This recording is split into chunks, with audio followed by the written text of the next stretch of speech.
Hello सांग माने आशा करूछु आपण माने समस्ते भलरे थिबे।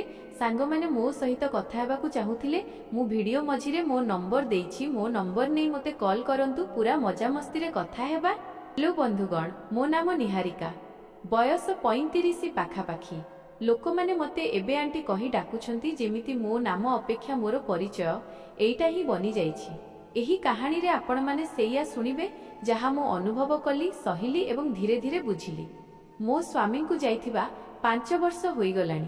5 वर्ष सुनिबाकू कम लागे, किंतु प्रति वर्ष मो भितरे एक पूरा आयुष छाड़ी जाए। सकाळु उठिबा ठारू राति रे सोइबा पर्यंत प्रतिटी मुहूर्त कौनसी ना कौनसी प्रश्न रे भरी रहे। कौन एबे भी मोर काहार अपेक्षा करिवार अधिकार अछि? कौन मु केवल बीती जाइथिबा कालीर छाई होई रही जिबी, ना पुणी जीवन मते द्वितीय थर हसिबार अनुमति देई पारे? स्वामी को जीवा परे मो घर जेमिति अटकी जाइथिला। कांथ गुड़िक सेया थिला, किंतु सेथिरे शब्द नथिला। रोसेई घरे बासनर शब्द रही जाइथिला, किंतु सेथिरे उष्मता नथिला। प्रारंभिक दिन रे लोक माने बहुत आसुथिले। संपर्कीय, पड़ोसी, जनाशुना समस्ते सांत्वना देले, परामर्श देले एवं पुणी धीरे धीरे समस्ते निज निज जीवन को फेरी गले। मु सेठी रही गली एकाकी। समाजर विधवांक ठारू बहुत आशा थाए। चुप रुह, साधा रुह, अधिक हस नाही, रंगीन पोशाक पिंध नाही, काहारी सह अधिक कथा हुआ नाही। मु सबु कली कारण सेतेबेले मते लागिला जे बोध हुए एटा ही ठीक। मु मो पिलामानंक मां, घरर दायित्व अछि, मते शक्त हेबा उचित। किंतु केही एहा पचारंती नाही जेउ शक्त हेबार मूल्य कोन होई थाए। मो पिलामाने बड़ हेउथिले, सेमानंकर निजस्व संसार बनुथिला। सेही घर प्रतिदिन टिके अधिक संकुचित होई जाउथिला। संध्या सबुठारु भारी लागुथिला। सूर्य अस्त हेबा मात्रे मन मध्य जेमिति अस्त होई जाउथिला। एमिति ही एक दिन आम घर सामना पट घर को जणे नुआ भड़ाटिया आसिला। नाम थिला गुलशन। बयस बोध हुए 32 पाखापाखी। शांत स्वभाव, पाठ पढ़ुआ एवं आखिरे एक अजब स्थिरता। मु ताकू केवल जणे पड़ोसी भली देखिली, ताठारु अधिक किछि भाबिबार साहस ही नथिला। आरंभरे आम कथावार्ता केवल औपचारिक थिला। नमस्कार, हालचाल एवं पाणीपागर दुई धाड़ी, पिलामानंक विषय रे दुई पद। किंतु केबे केबे तार स्वर रे एक आपणापण लागुथिला। से दरकार ठारू अधिक कहू नथिला एवं बोध हुए एही कारणरू ता कथा मने रही जाउथिला। दिने विद्युत चलीगला। संध्या समय थिला। मु बालकोनी रे ठिया होइथिली। हठात सामनारू स्वर आसिला, आंटी जदि महमबती दरकार तेबे कुहंतु। मु चमकी पड़ी देखिली।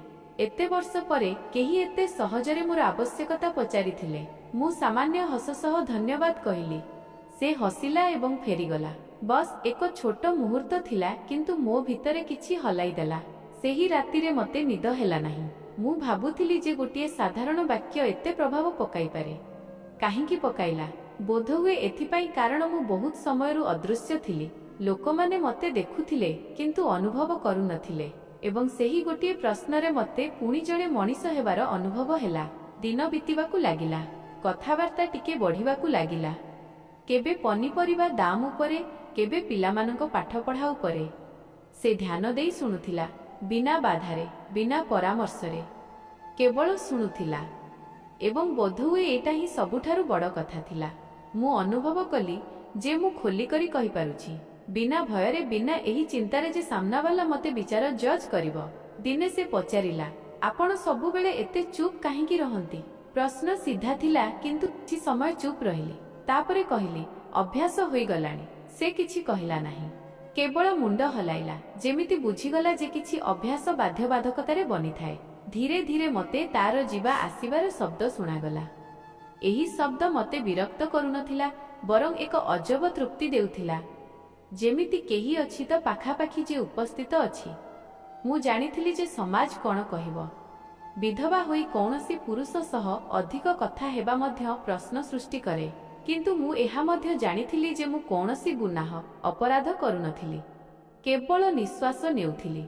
एक संध्यारे से चा पीबा पई आमंत्रण कला, बहुत संकोच सहित। मु प्रथमे मना कली, पुणी निजकु प्रश्न कली, काहींकी? कौन चा पीबा मध्य एबे मो पाई मना? मुह कहिदेली। सेही दिन मु हालुका रंगर सूट पिंधिली। बहुत भाबी चिंती, जेमिति प्रतिटी रंग उपरे किछि कटकणा लागिछि। चा समय रे कथावार्ता साधारण थिला, काम, जीवन, सहर। से केबे भी मोर व्यक्तिगत सीमा को छुई नथिला, ना प्रश्न ना नजर एवं बोध हुए यही कथा मो हृदय को छुईगला। सम्मान तार जीवा परे मु अनुभव कली जे घर आज अलगा लगुछि। से कांथ से चौकी किंतु मनरे एक सामान्य उष्मता थिला, जेमिति बहुत समय परे केही झरका खोलिछि। मु निज सह लढुथिली, एसबु ठीक कि नुहे? कौन मु पुणी किछि अनुभव करिपारे? कौन एहा मो स्वामी स्मृति सह विश्वासघातकता? किंतु पुणी आउ एक स्वर आसुथिला, कौन जीवित रहिबा विश्वासघातकता? रातिरे मु मोर पुरुणा फोटो देखुथिली, निजकु हसुथिबा जीवन रे भरपूर देखुथिली एवं भाबुथिली कौन सेही नारी केउठी हजि जाइछि ना केवल चापी दिया जाइछि। गुलशन सह कथावार्ता एबे मो हृदयर एक छोट अंश बनी सारिथिला। छोट किंतु गुरुत्वपूर्ण। से केबे भी अधिक समय रहु नथिला। बोधहुए से मध्य बुझुथिला जे सीमा जरूरी। दिने से कहिला, आपण बहुत सख्त। मु हसी दे उत्तर देली, मजबूरी को असहायता को लोक माने मजबूती सख्त कहि दियंती। से प्रथम थर मो आखि को चाहिला, गभीरतार सह कौनसी भूल अर्थ बिना। बस बुझिबा पई चेष्टा कला। सेही दृष्टि रे मते दया देखागला नाही। सेही दस्तक कराघात परे मो जीवन हठात द्रुत हेला नहीं, बरं बहुत धीरे चलिबाकू लागिला। जेमिति प्रतिटी पाद भाबी चिंती रखा जाउछि। मो पूर्व भली रहिली नाही एवं संपूर्ण बदली मध्य नथिली। बस भितरे केउटी किछि जागी उठिथिला। सकाळु उठी मु निजको आईनारे देखिबाकू लागिली। पूर्वरु केवल एहा एक नियम थिला, एबे नजर अटकी जाउथिला। कुंचन रिंकल्स सेठी थिला, आखि तळे क्लांति मध्य। किंतु सेही आखिरे एक प्रश्न थिला, कौन मु एबे भी अनुभव करिपारे? गुलशन सह कथावार्ता एबे प्रतिदिनर कथा नथिला, किंतु जेतेबेले भी हेउथिला मन अनेक समय पर्यंत सेथिरे अटकी रहुथिला। से केबे केबे बस हालचाल पचारि देउथिला, केबे पिलांको पाठ पढ़ा, केबे घर काम। किंतु एही साधारण कथागुड़िक भितरे एक नीरव बुझामणा बनी जाउथिला। सेही बुझामणा जेउथिरे शब्दर आवश्यकता कम पड़े। दिने मु निजको धरी पकाइली। मु तार आसीबा समयर अंदाज लगाइबाकू लागिथिली। एही कथा मते डराइबाकू लागिला। मु निजको कहिली, निहारिका संभाली जाओ। तुमर बयस, तुमर अवस्था, समाजर दृष्टि सबु मने पकाइदेला जे एही रास्ता सहज नुहे। किंतु हृदय जुक्ति शुणे नाही। हृदय केवल अनुभव करे। तेही दिन से किछिटा चिंतित जना पड़ुथिला। मु पचारि देली, सबु ठीक अछि त? प्रश्न साधारण थिला, किंतु मो पई बड़ थिला। एते वर्ष परे कौनसी पुरुष को एही प्रश्न पचारिबा बिना कौनसी भयरे, बिना कौनसी द्विधारे। सेही किछि समय चुप रही कहिला, केबे केबे लागे सबु थाई मध्य किछि खाली अछि। सेही वाक्य मते हलाई देला। खालीपण, एही शब्द को मु बहुत भल भाबरे जानिथिली। मु प्रथम थर मोर अनुभूति बांटिली। स्वामी को जीवा परर राति गुड़िक, समाजर नीरवता, निज घरे ही अजଣା परी अनुभव करिबा। मु कहूथिली एवं से सुनुथिला। मझिरे बाधा देला नहीं, ना परामर्श देला, ना समाधान, केवल उपस्थित रहिला। सेही दिन मते अनुभव हेला जेउ कथा हेबा अपेक्षा कहार सुनिबा अधिक जरूरी।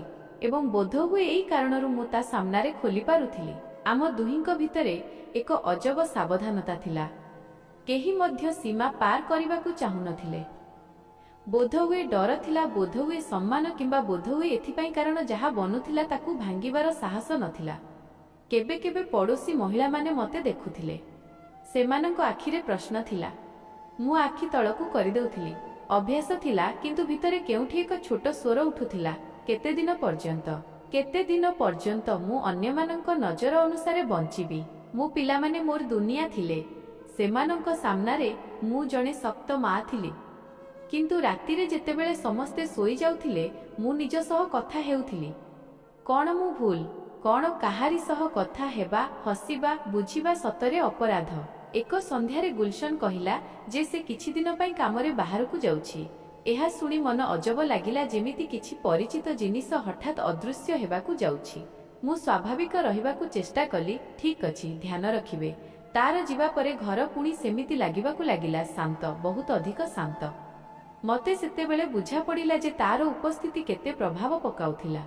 सेही दिन गुड़िकरे मु मोर अतीत को बहुत गली। मो स्वामींक सह बिताइथिबा मुहूर्त गुड़िक सेही संपर्कर अलगा थिला। सेथिरे दायित्व थिला, अभ्यास थिला, आपणापण थिला। गुलशन सह जहा थिला ताहा किछि अलगा थिला, नुआ, अजଣା एवं बोध हुए एही कारणरु डराउना। मु निजको प्रतिज्ञा कली जे मु कौनसी सीमा भांगिबी नाही। किंतु हृदय को केमिति बुझाजिब। जेतेबेले से फेरिला तेबे मु निजकु हसुथिबार पाइली। बिना भाबी से मध्य हसिला। सेही हसरे कौनसी दाबी नथिला, बस आश्वस्ति थिला। आम कथाबार्ता एबे टिके गभीर होई जाइथिला। जीवनर प्रश्न, एकाकीपणर अर्थ, समाजर आशा। से केबे भी मोर वैवाहिक स्थिति उपरे कौनसी मंतव्य देई नथिला, ना दया ना कौतूहल। एही कथा मते सबुठारु अधिक आराम देउथिला। दिने से कहिला, आपणक सह कथा होई भल लागे। एही वाक्य सुनिबा मात्रे मो हृदयर स्पंदन बढ़ीगला। मु किछि उत्तर देली नाही, बस चा कप धरी रहिली। से मध्य बुझीगला किछि कथा कहिबा अपेक्षा अनुभव करा जाए। मते डर थिला जे जदि एहा आगकु बढ़े तेबे भांगी मध्य पारे एवं भांगिबार जंत्रणा मु पुणी सही पारिबी नाही। किंतु बिना बंची रहिबा मध्य एबे कष्टकर लागुथिला। सेही दोछकीरे ठिया हेबा सहज नथिला। गोटिए पटे अभ्यासरे बनिथिबा शांति थिला, अन्य पटे हृदयर सामान्य व्याकुलता। मु प्रतिदिन निजकु कामरे व्यस्त रखुथिली, जेपरि भाबिबा पई समय कम मिलिबो। किंतु चिंता केउठी माने, से तो रातिर निस्तब्धतारे आहुरी बढ़ी जाए। गुलशन एबे पूर्व भଳି नथिला। से मध्य संभाली करी कथा हेउथिला, जेमिति ताकु मध्य अनुभव होई सारिथिला जे आम भितरे किछि एमिति बनुछि जाहाकु नाम देबा सहज नुहे। केबे केबे ता आखिरे प्रश्न देखा जाए एवं मु नजर फेराई निए। बोध हुए आमे दुहे ही परस्पर अपेक्षा निजकु अधिक डरुथिलु। दिने मु साहस कली। मु ताकु कहिली, आमे जहा करूछु ताहा ठीक त? मो स्वररे भय स्पष्ट थिला। से किछि समय भाबिला, पुणी कहिला, जदि काहाकु बुझिबा, ता कथा सुनिबा, ता सह सच्चोट रहिबा भूल, तेबे बोध हुए हो। सेही उत्तररे कौनसी चतुरता नथिला, कौनसी बाहाना नाही, बस सत्यता थिला। एवं सेही मुहूर्तरे मते लागिला जे मु कौनसी एमिति जणे मनीष सह कथा हेउछि जे मते व्यवहार करिबाकु चाहू नाही, बरं बुझिबाकु चाहूछि। समाजर स्वर तथापि पिछा छाडु नथिला। महलारे कानकुहा चलीथिला। किछि महिला सहानुभूति देखाउथिले, किछि कटाक्ष। मु पूर्व भଳି संपूर्ण भांगी पडु नथिली, किंतु प्रभाव पडुथिला। फरक केवल एतिकी थिला जे एबे मो पाखरे निज सह कथा हेबार शक्ति थिला। मु निज पिलामानंक ठारु मध्य निजकु दूरेई नथिली। सेमाने मोर प्राथमिकता थिले। मु केबे भी सेमानंकु मिछ कहि नाही, किंतु सबु कथा मध्य कहि नाही। बोध हुए सबु सत्य सबु बयस पाई नुहे। एक संध्यारे गुलशन कहिला जे से मो सह किछि जरूरी कथा हेबाकु चाहुछि। हृदय धड़ धड़ हेबाकु लागिला। मु बुझी पारु नथिली जे भय अधिक ना उत्कंठा। से बसिला, बहुत शांत, कहिला, मु आपणकु कोनोसी द्वंद्वरे पकाइबाकु चाहू नाही। जदि आपणकु केबे लागिला जे एसबु भारी हेउछि, तेबे आमे अटकी पारिबा। सेही वाक्य मते भीतर पर्यंत छुईगला। साधारणतः लोकमाने अटकिबा कथा सेतेबेले कहंती जेतेबेले सेमानंकु भय लागे, किंतु एठी केही मोर सुविधा विषय भाबुथिला। मु प्रथम थर स्पष्ट शब्दरे कहिली, मते आपणक सह कथा हेबा भल लागे। मते भल लागे जे केही मते निहारिका भावरे देखुछि। से केवल मुंड हलाइला। कौनसी प्रतिश्रुति नाही, कौनसी भविष्यतर कथा नाही। एवं बोध हुए एइटा ही सबुठारु शांतिपूर्ण कथा थिला। आम भितरे एबे एक स्पष्ट बुझामणा थिला, ना व्यग्रता थिला ना चाप। केबे केबे बस एकाठी बसिबा, चा पीबा, नीरवता बांटिबा। सेही नीरवतारे कौनसी खालीपण नथिला। मु निज भितरे परिवर्तन अनुभव कली। मु पुणी हसिबाकु लागिथिली। पिलामानंक सामनारे मध्य पूर्व भଳି नकली हस नुहे, बरं सामान्य सत्य। मते लागिला जे जीवन केवल सहिबार नाम नुहे। दिने मु आलमारीरु पुरुणा साड़ी बाहर कली। सेईटा जाहाकु वर्ष वर्ष धरी पिंधि नथिली। आईनारे निजकु देखिली। सेई शरीर, सेई बयस, किंतु नजर अलगा थिला। निजकु स्वीकार करिवार नजर। गुलशन जेतेबेले मते देखिला, तेबे से किछि कहिला नाही। बस ता आखिरे एक कोमलता थिला, ना प्रशंसा ना आश्चर्य। जेमिति कहुथिला, तुमे जेमिति अछ, ठीक अछ। मु जानिथिली जे एही रास्ता सबुबेले सहज रहिबो नाही। होई पारे काली से एठारे न रहि पारे। होई पारे मु पुणी एकाकी होई जिबी। किंतु एही भय सत्वे मु स्थिर कली जे मु आजिकु संपूर्ण भावे बंचिबी। आमे दुहे केबे भी शारीरिक सीमा पार करिनाहु। बोध हुए सेथिपाई कारण जेउ आवेगिक निबिड़ता थिला, ताहा अन्य कौनसी जिनिसर मोहताज निर्भरशील नथिला। केबे ता हाथ भूलरे छुई जाउथिला एवं आमे दुहे मुहूर्तक पई अटकी जाउथिलु। सेही मुहूर्तरे हजार शब्द थाए, किंतु केही किछि कहंती नाही। एक संध्यारे से अनेक समय पर्यंत बसी रहिला। कथाबार्ता चलिला जीवन बही स्वप्न। जेतेबेले से उठिला तो किछि समय अटकिला। कहिला आपण सप्त नुहे सत्य निष्कपट अटंती। सेही राति रे मु बहुत समय पर्यंत जागी रहिली। मु मो स्वामी को फोटो देखिली। आखि ओदा हेला किंतु प्रथम थर अपराध बोध नथिला। बस एक स्वीकृति थिला जे मु सेही संपर्कर सम्मान रखी मध्य आगकू बढ़ी पारिबी। मु निजकू कहिली निहारिका तुमे बहुत निभाई सारिल, एबे टिके बंचिबार अधिकार तुमर मध्य अछि। तेबे बंधुगण एहा थिला आजिर कहानी। एही कहानी उपरे आपणकर मतामत कौन कमेंट करी निश्चय जणांतु। वीडियो भल लागिथिले एहाकू लाइक करी निज बंधु मानक सह शेयर करंतु एवं आमर चैनल को सब्सक्राइब निश्चय करंतु। धन्यवाद।